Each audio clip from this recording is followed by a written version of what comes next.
Ayun mga kapatid, andito naman ako, magluto naman ako ng mga agahan,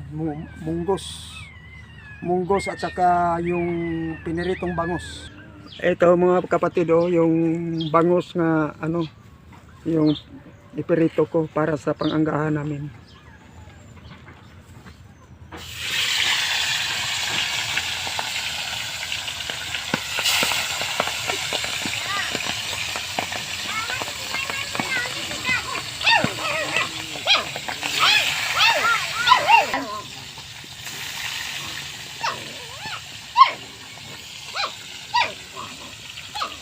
Matalon-talon ang mantika mga kapatid.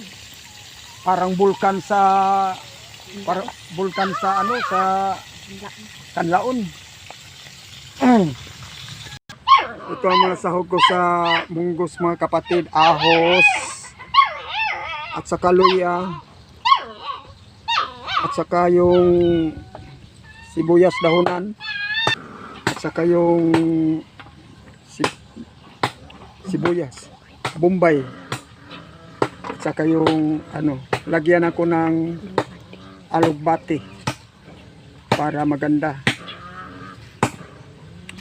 Mga kapatid, malapit na maluto ito yung pinarito kong bangus. Ito lang,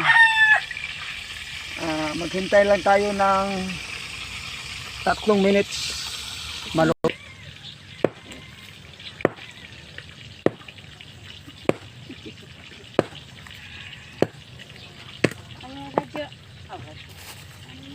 Apa si Lolo ka?